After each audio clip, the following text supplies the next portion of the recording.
Steve Claggett versus Alberto Machado. Right. This is a light week in boxing, but some pretty good boxing matches happening. This one is happening up in Montreal, and I think this is going to be a pretty good one. Let's get into it. Let's start with the Dragon Steve Claggett. 34 wins, 7 losses, 2 draws, and 24 wins by way of knockout. Now, when you look at Claggett's record, it's easy to get fixated on the losses, but every fight that he's been in and the ones that he's lost, they've been pretty close fights, with the exception of about 2 or 3 of those fights. One of those losses he avenged when he fought Ives Useless Jr., or should I say it was the opposite way around. Useless Jr. avenged the loss to Steve Claggett the first time nonetheless. But since his loss against Matthew German back in 2021, man, he's been on a tear, and not just on a winning tear, but he's been in a knockout tear. He's been knocking cats out. He's won his last 5 fights by way of knockout. So he's got a lot of momentum and confidence in his favor, and he's fighting at home, and that's always a good feeling. He fought a solid opponent in his last fight.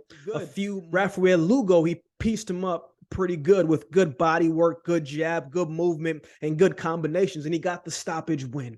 But it was the work volume round to round that has been breaking down his opponents. Lugo had a good record. He had only lost twice up until that fight, or maybe it was once or twice. I can't fully remember, but it was a good solid win for Claggett. Lugo was supposed to come in and he was supposed to beat Claggett because he had the quote unquote better record. Right? But we know boxing is all about consistency, and what have you done for us lately? What have you looked like lately? And lately, Steve Claggett has been looking very, very good.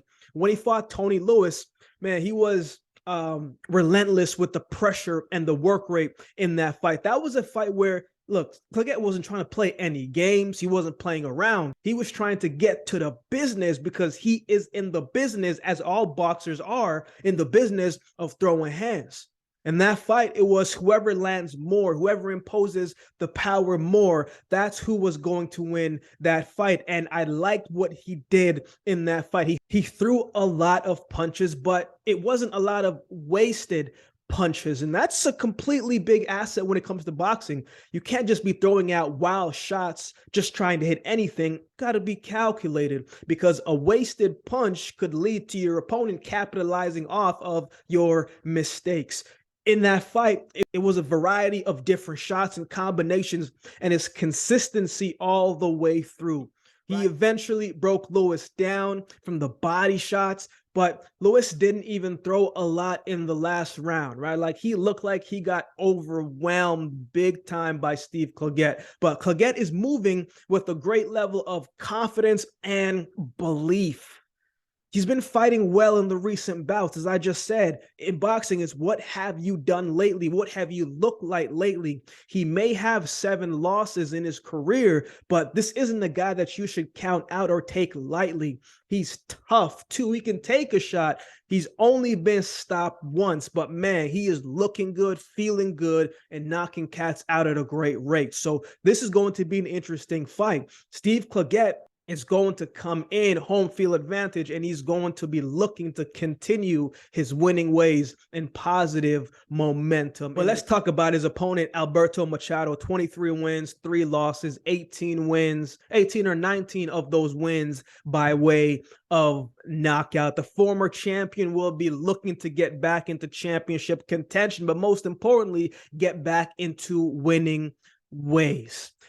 He fought for the title in 2017, where he beat Jezreel Corrales and stopped him in 8 rounds to win the super featherweight title. So he's no stranger to pressure and fighting away from home under pressure situations. You know, he held the belt for 2 years, I believe it was, before losing to Andre Conceição, where he got stopped within 4 rounds, and then the rematch he got stopped in 3 rounds, and after that he fought Luis Carrazzo and stopped him in 2 rounds. This is his first fight in over 2 years, and that's a little bit worrisome for me.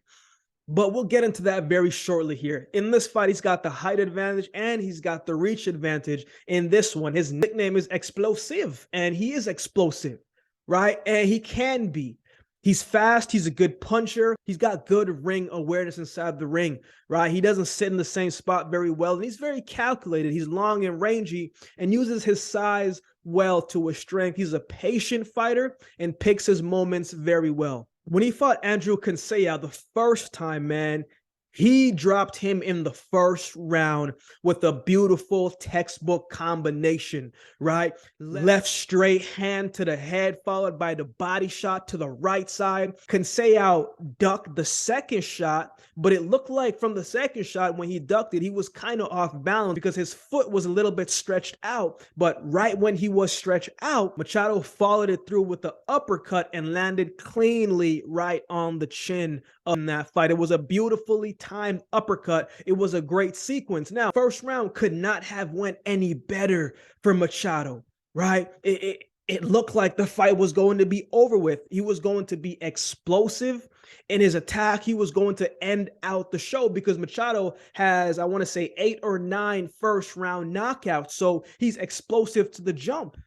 But then things started to shift the more the fight went on. Canseya hurt Machado in the third round, and he never recovered from that third round hurt that he was, and he got hit to the body in the fourth, and it was over with. And in the rematch, it was just a continued fight from where they left off. Canseya won again in the same way, a body shot. You can see that Machado does not like pressure. He doesn't like being uncomfortable. He likes to be in control, likes to be at a distance where he can use his size and his reach to his advantage. When you take the fight to him, that's not something that he likes. He doesn't like to be in those close range pocket type of style fights where he's fighting off the back foot.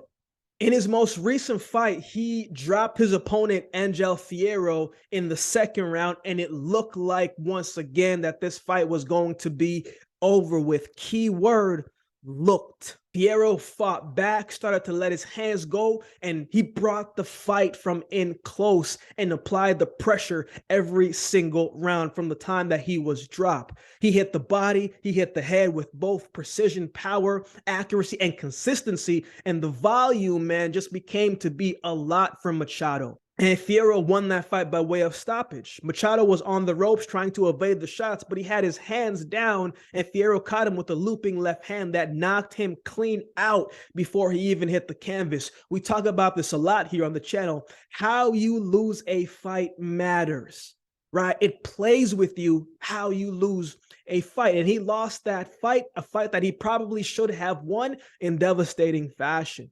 He didn't look good, right? And he hasn't fought since. So who wins? Look, I'm taking Steve Claggett to win this fight by knockout in the later rounds. Claggett, as I said, has a lot of momentum coming in. He stopped his last 5 opponents, right? So he's believing in his power and his strengths and his skills. Now, he's been looking good, man. He's a tough one as well, too. He can take a shot. With Machado, Machado has all the skills to beat Claggett, right? But for me, I'm not sold on where he is mentally, that toughness mentality right now. Not to mention mix that with the inactivity, right? He's a good boxer and has a lot of offensive skill, but I don't get the feeling to me, man, as I said, that he's strong mentally right now. When he lost to Canseya, he did get hurt, yes, but it looked like he just didn't want to continue fighting, even though I felt like he could have. Right? Obviously, I'm not in the ring to really say, I'm not taking those shots, but from a viewer's perspective and viewpoint, it looked like he could have continued fighting, but it didn't seem like he wanted to, right? So we'll see what he looks like coming into this fight. I wouldn't be surprised if Claggett gets knocked down early and comes back to win the fight either. Machado is explosive early, but his confidence tends to drop the more he's under duress, the more he's under pressure. And if he can't get comfortable in his spots and distance, I don't think this one plays out in his favor. So I'm taking Steve Claggett to win this fight by way of knockout in the later rounds. What are your thoughts on this fight? Who do you have winning? Let me know in the comment section below. If you would like to support the channel, there's a couple ways you can do so. You can like, comment, share, and subscribe to the channel. If you would like to support by way of donation, you can find options in the description below. Also, my Cash App handle will be on screen as well. Any amount goes towards the growth of this channel and will be greatly, greatly appreciated. recently just started membership on the channel. I don't always get to do all of the suggested videos you guys suggest in the comment section below, but if you become a member, those videos you suggest rise to the top and they become a priority, and I will do my best to get those done for you. Or if you just like to become a member just to support the channel, that would be greatly, greatly appreciated as well. Shout out to all the members holding down the membership section. I appreciate each of you. Thank you for your support. Shout out to everybody that continues to like, comment, share, and subscribe to the channel. I appreciate your support as well. So with all that being said, if you've been watching the video this long, do me a favor and subscribe to the channel, and we'll definitely see you next time.